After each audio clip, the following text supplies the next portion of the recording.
My name is Morgan Reed, and I'm the president of the App Association, and I am joined by an amazing panel. But my first guest, by the way, I want to say, Commissioner Carr, you and I have done a number of fireside chats, but this may be the first time that either of us are actually next to a fireplace. Yes. Yeah, there you go. Absolutely. It is in fact truth in advertising.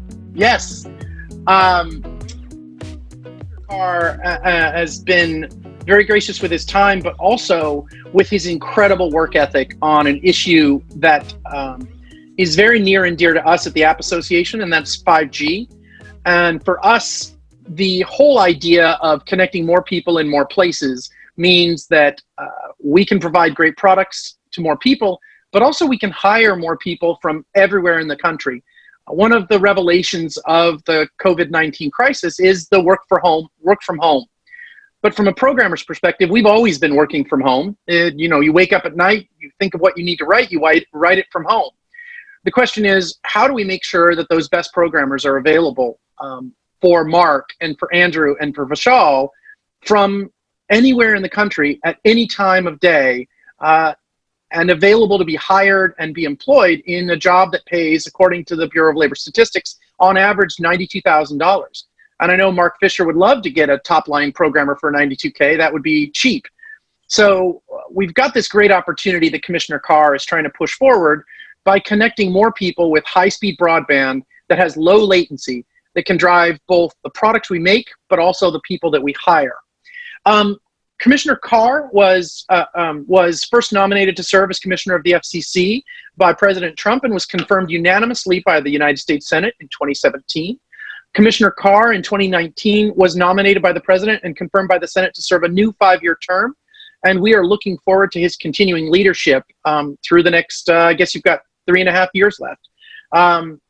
He is one of the primary drivers between asking the key questions that need to be asked about regulatory reform. He's the guy at the FCC that says, do we need this regulation? How does it help? How does it get in the way? What can we do to use it to create jobs or eliminate it to create jobs and help grow the economy? And he's been the leader on the FCC's work to modernize the infrastructure rules that help this build out of the next generation of high-speed broadband networks. Last week at the App Association, we had a discussion about the digital divide and TV white spaces with Commissioner Carr's colleagues, Commissioner O'Reilly and Commissioner Rosenworcel. What was amazing is we heard bipartisan support for increasing broadband and the importance of broadband to get more Americans connected to their jobs and their schools via wireless connections. And obviously, we're huge fans of TV white spaces, but we also know that 5G presents unprecedented opportunity for job growth in the US. And so I want to give Commissioner Carr an opportunity to talk about what is your 5G upgrade order? What does it mean? Why is it a key part of the story? And selfishly, how does it benefit my members who make all the apps that everyone uses? So turning it over to you, Commissioner Carr, let's kick it off. Talk to us about the order, the upgrade order. What's the timeline on it? And why should we be excited? Yeah, thanks, Morgan, so much for hosting this event. Always a real pleasure to do it with you. And your membership is really so interesting. I think it really tees up why we're moving forward with this 5G upgrade order. And if you think about the app economy, think back on your own life 10 years ago. Think about how you got across town, right? You had to stand in a taxi line, you had to call up a dispatch service, wait for it to show up, pay exorbitant rates. Think about all the trips that you just didn't take because it was such a pain. Well, when the US established a leadership position in 4G, that opened up the economic platform for all of your developers for the app economy to spring forward. Now on our smartphone, you've got Uber, Lyft, Via right there. It eliminated a pain point in our daily lives that we didn't even know about. Or take banking, right? Back in the day, to change money, you had to go to a brick and mortar bank. You had to time your day perfectly to make it within those bankers' hours. You ended up having to stand in one of those rope lines. You'd use that pen to fill out a deposit slip. It was leashed to the table. It was always out of ink. It was a frustrating experience. Well, your membership has developed apps that deal with that. So now you have Venmo, Square, all kinds of money transfer apps right on your phone. So that is the exact same revolutionary experience that we are about to go through again. That 3G to 4G was transformative. And we are going to see that same transformation again with 5G. But the stakes are really high. We can't afford to have 5G be the privilege of people living in densely populated cities. So look, Manhattan is going to get 5G almost regardless of what we do. San Francisco is going to get 5G almost regardless, maybe even San Jose. We'll see. But there are thousands of other communities around the country that need a fair shot at 5G. That's why we have been working systematically since 2017 to extend 5G builds across the country. And today, 5G is live in places like Sioux Falls, South Dakota. I think that's a far better measure of the progress we're making than a lot of other statistics. We aren't raising the mission accomplished flag by any stretch of the imagination. There's a lot of work to do to get 5G out there and get fixed and high-speed services out there. The other aspect of it is not just getting this service out to people. Look at your membership and how diverse it is geographically. We have Quantified Ag that is going to be speaking at this event. I had the chance to see them in the type of place that many people would not expect to have a meeting with a high-tech company. It was in a feedlot in Milford, Nebraska. This is a place where cows sort of get to their last stages of their life, and you can have hundreds of cattle packed together, ready to move to the next phase of the life cycle. And there can be issues there with the health of herds, and issues can spread very quickly in that environment. We've got one of the oldest professions in the US, the American cowboy, and he rides through, a pen rider, and tries to spot issues with the cattle. And that can be challenging. But Quantified Ag developed what's effectively a Fitbit for cattle. It's a little device that goes right on the cattle's ear, and it measures everything from the microscopic movements of its head to temperature and other issues. And it can spot problems early before even an experienced pen rider could. And so you are improving herd health, and that's great for efficiency, productivity, feeding the world. So what's good about that is not just the impact it has on our food supply, but think about that, where that idea came from, a feedlot in Milford, Nebraska. What that tells me is no zip code has a monopoly on a good idea. And so if we can level the playing field for every community, give them a fair shot of this connectivity, not just so that they can use services that people in Silicon Valley develop, so that they themselves can develop and create economic opportunity for their families. And I've seen this as well in South Dakota. There's a small town, Midland, South Dakota, maybe 100 some odd people in this town, miles and miles of dirt road, and you get to this family farm. And the woman at that farm, Misty, she had a high-tech job. She was a consultant for effectively an IT company, and she used to have to put in many, many miles on the dashboard driving to client sites. And she decided to settle down with her husband, he's a farmer, and go back to his farm. And that meant probably giving up her career. But an internet provider was able to build a high-speed connection to their farm. Now she works remotely. Her husband is able to take advantage of precision ag and smart ag applications, and it changed the trajectory for her life and for her family's life. So these are just some of the stories that motivate us to make sure as 5G is built out everywhere. And as I said, we've been going through really systematically and updating our rules. We issued some rules that cut permitting issues at the federal level. We've addressed some outlier conduct in terms of permitting at the state and local level. And now we are voting on a new decision that is going to make it easier to upgrade networks to 5G. So let's say you have an existing macro tower that provides 3G or 4G service. This decision will make it easier for a provider to come in and swap out those existing antennas and add 5G antennas. So that might boost competition, might bring 5G to a community for the first time. It's going to help first responders who are looking to build out their own FirstNet, which is a public safety network. So we're really excited about putting the pedal down and giving a little bit more of an accelerator to the build out of internet infrastructure in communities across the country. Well, it's interesting you say that because we have a report out which will go out to all attendees that I'm just checking our latest numbers. We're figuring that 5G deployment will create about 8.5 million jobs through the next 5 years. That's based on our current number of hires. And one of the things we always mention is in our own industry, and Mark Fisher and I've talked about this a lot, we have more than 500,000 jobs for programmers that are completely unfilled. I'm not talking about prospective jobs or hopeful jobs. I'm talking about openings on monster.com and Glassdoor and all the rest there are headcounts that are already approved internally, that already have budget, that are unfilled, with an average salary that's greater than $92,000 a year. So we're looking at this right now and figuring roughly 8.5 million jobs throughout the next 5 years can be created through this. But to get a little nerdy about it, you touched on two different things. What are the locality problems? You said we're making some changes on infrastructure deployment. What's going on in our local towns? What are the things that the watchers and my members should be aware of?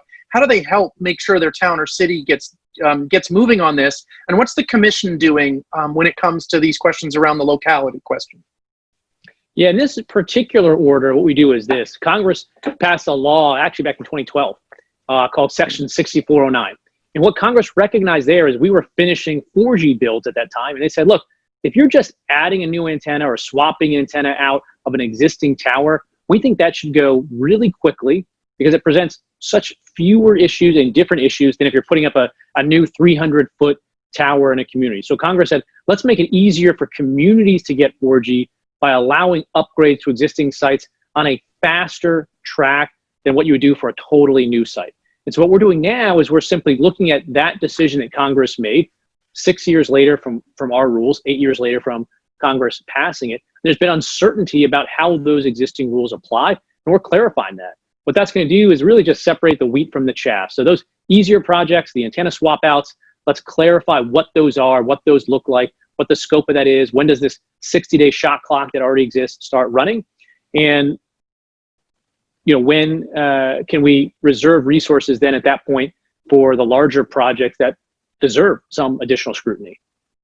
Well, that's a good question, because I think one of the areas, I know you're not the engineering staff at the FCC, but one thing I think would be helpful is when 5G is deployed, should people be concerned that there's going to be more giant towers in their world? Or is 5G something that actually is a smaller footprint, just smaller footprint in more places? What does it look like in our lives if we've got 5G deployment from your perspective? Yeah, so a couple things on that. The infrastructure from a 5G perspective is going to look very different than 4G. So 4G principally relied on a relative handful, 200, 300,000, we call macro towers, big towers. These are 200, 300-foot towers that project 4G service over many, many, many, many miles. 5G principally from an infrastructure perspective is two things. One, layering within the footprint of those existing macro towers, much smaller footprint facilities. We call those small cells. So you can put a new small cell on an existing utility pole, an existing light pole on the sides of buildings. So the lion's share of new sites are going to be these small cell builds. But you also have to upgrade existing macro towers from 4G to 5G. That's what this decision is about. And of course, we're going to need a handful of new towers as well, because there's still communities for which we need to get them across the digital divide. So it's going to be a mix, some new sites, upgrading sites, and new small cells as well. So that fits into part of what you're doing in this clarifications on the declaratory ruling. Do you see it as providing benefits mostly for urban or suburban, or do you see it as rural areas, or both? Basically, what problems do you see that you guys are addressing through the declaratory ruling, and how do they span urban, or is rural part of this? It's going to be both, and it's definitely going to benefit rural communities. So start with urban. You may have one 5G provider today. This type of decision will make it easier for a second 5G provider to get into the market because there'll be tighter timelines, more efficient reviews for adding a second 5G provider, for instance, to an existing tower. It's going to be better for rural America, where if you have an existing tower, but it's maybe 2G, 3G, 4G service, you can upgrade that to 5G at that point. So it's going to benefit both types of communities. So ACT, our organization, the App Association, we've got members, as I always say when I'm in front of Congress, we have members in all 435 congressional districts, but importantly, we've got members in all states and throughout the country.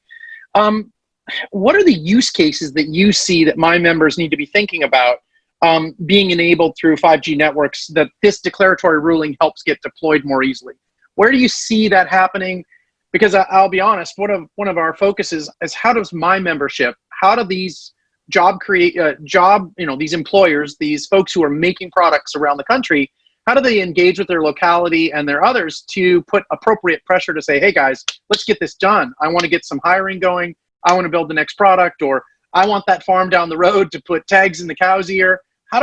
What can we do? What should we be thinking about? And what are those key use cases? I think, continuing to be active in your local communities, talk about yourselves as, business owners of job creators, particularly as we look as a country to power out of this COVID-19 pandemic. Lots and lots of Americans, millions, are going to be looking to get back into the workforce. And maybe they don't want to go back to a same job that they had in the same office building for any number of reasons that they used to have. Well, now they can work remotely if we have the internet connections to do it. And like you talked about, these coders that could live virtually anywhere and work remotely. That's a great, benefit. I've met a lot of people in Montana, for instance. They've got some great programs there that talk about come home to Montana, bring your job with you, and work remotely. I think we can support a lot more of that as long as this infrastructure keeps getting built. And there's a lot of people that are making their voices known with some tinfoil hat conspiracy theories about 5G. And so people need to also speak up and say, this is a great, economic benefit for our community. Well, let's take a pause on that note that you said. What does the commission do to ensure Americans' safety when it comes to RF issues? What are you guys doing, and what should we, as folks on working on this issue, be bringing to our local families and local communities when they ask a question about it? What are you guys doing, and how does it help keep people safe? Yeah, this is an important issue, I think, particularly as people have been home and on social media more often, perhaps, with the COVID-19 pandemic. There has been a lot of opportunity for people to sort of fan the flames of these 5G and just really RF generally hoaxes. And the conspiracy theories takes all kinds of forms. Some people attempt to tie it to COVID, which obviously is ridiculous. Some people just say it causes other health effects.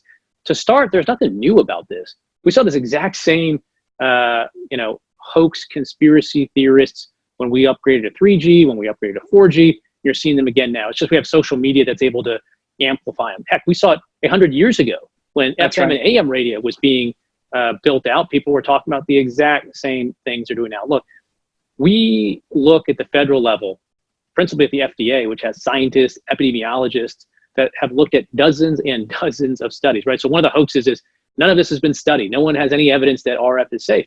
That's just not true. Dozens and dozens of studies have looked at this and reached the same conclusion, that RF emissions from FCC approved devices, whether it's the tower or the cell phone, are safe. We try to put that information out there. But the other thing is look at the real world, right? So since 1987, instances of brain cancer and other nervous system cancers have declined slightly since 1987.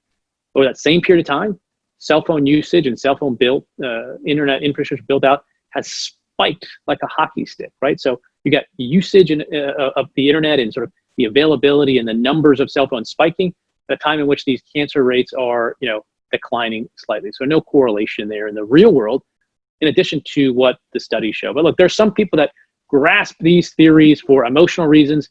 Nobody is going to dislodge those people of their views. That's fine. For everyone else out there, the facts are there. Well, what I think is important, as you say, look, there are some people for whom they've got an emotional wedded to this emotionally. But I think for a lot of us around the coffee shop or the virtual coffee shop for a little while longer, it's how do we meet folks who are just concerned, right?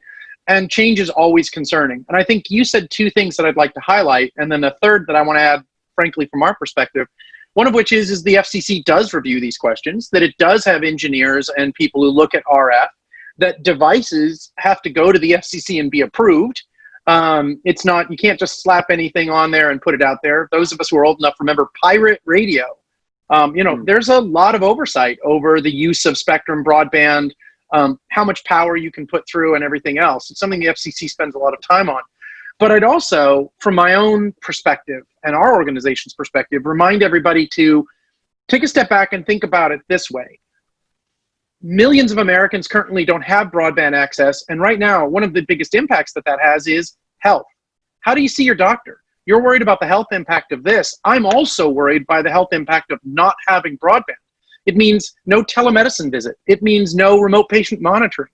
It means that your family members' blood sugar levels can't be reported on a regular basis, that they can't engage with a nurse practitioner via an iPad and get better treatment. It means that your father, who had knee replacement, can't sit there in front of all things an Xbox and work with a physical therapist to have them view range of motion, provide other rewards, and really engage. So whether it's through the use of unlicensed spectrum in the TV white spaces broadband or 5G build out, there are millions of Americans who currently don't have access to high-speed broadband. Not only that, and my last high horse on this is, don't forget the value that broadband provides to physicians and their care teams. The ability to review your MRI quickly, the ability for a physician to use a camera on a phone, look into your retina, and see what the problem is. Do you have a degenerative retinopathy? Is that something that can be done right now? There are camera attachments that fit on the back of your iPhone that can be used to provide that kind of telemedicine skill. And the idea of a primary care physician in your small town being able to say, hold on, slip it on the phone, put it up to your eye, and come out and say, hey, let's get you to that specialist in the big city, and let's get it fixed before you lose your vision. So for me, the perspective is, it's not just, though, is there a health risk? I'd say there's a health risk right now in America for not having broadband in an era where it's getting harder and harder to see physicians. And my last point on that, and my big reminder is, by 2030, we'll have more than 70 million Americans over the age of 65. 80% of them will have at least one chronic condition. And by 2025, we'll be more than 90,000 physicians short. In a state like Montana or Wyoming, they have less than 120 physicians for the entire, for every 100,000 people. Wow. They don't have enough physicians. They're already in a situation where to see a doctor, depending where you live, you've got to drive out of state. And so if we're going to be 90,000 physicians short and have 70 million Americans with 80% of them having at least one chronic condition, we need the broadband that Commissioner Carr is talking about to be deployed so that we can provide a quality of care to Americans no matter where they are, and not force people to live in a big city in order to get the kind of health care that they need. And I'll step back from my high horse and go back to you, Commissioner Carr. Yeah, what's so interesting about that is, there's a lot of local leaders, elected officials in rural communities that seem sometimes to grasp the significance of increasing internet builds far more than some of their counterparts in big cities. We've seen some of the biggest supporters of the FCC's decisions to streamline internet infrastructure rules for the purpose of promoting builds have been the mayors and other local leaders of small towns, right? So Sioux Falls, South Dakota, Mayor Paul Ten Hackett has been just really a 5G rock star in putting that community front and center for 5G builds.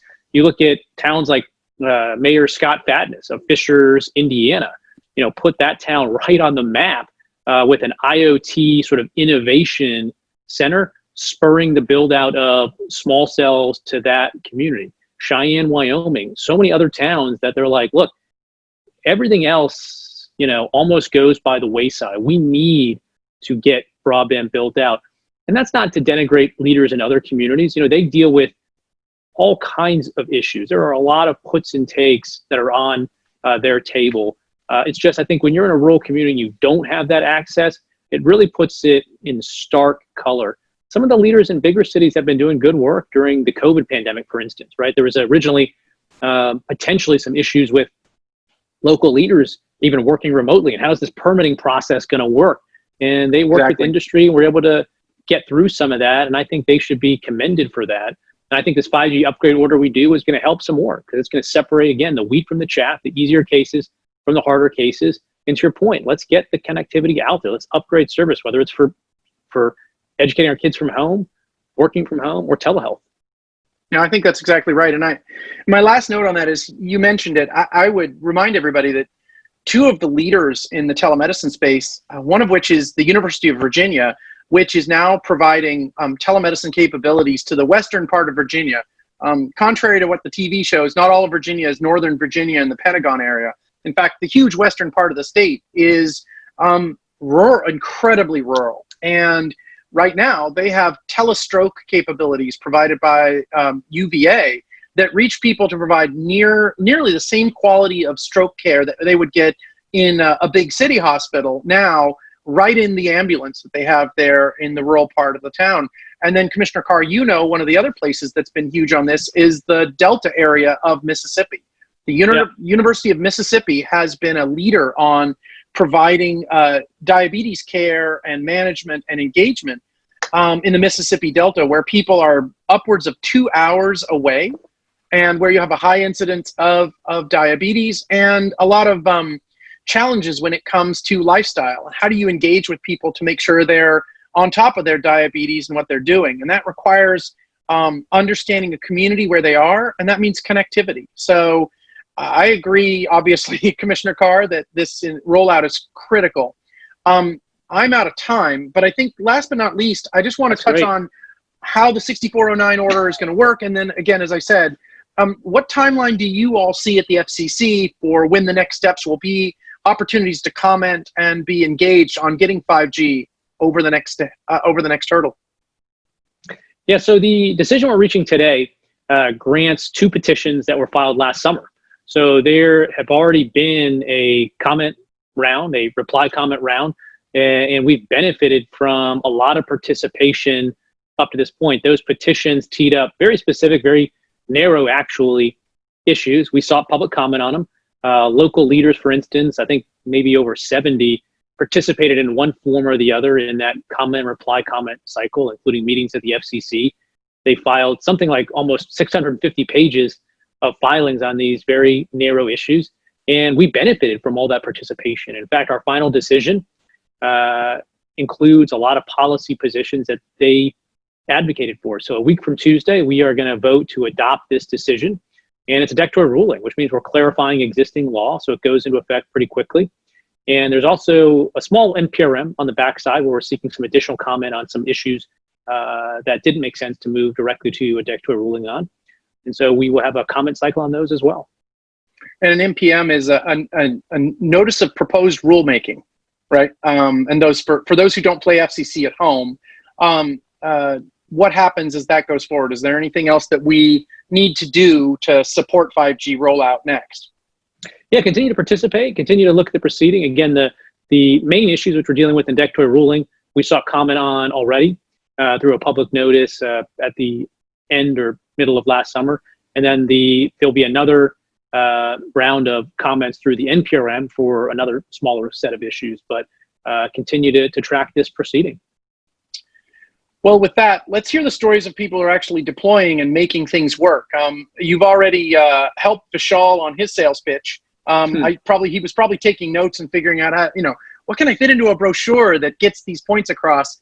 And I'm going to turn over to my colleague and a former FCC attorney, Brian Scarpelli, to talk with Vishal, Andrew, and Mark about what it means to actually practice in the era of broadband. And we'll have Commissioner Carr ask you all some questions and chime in where necessary. So, Brian, I'm going to go into mute and turn it over to you.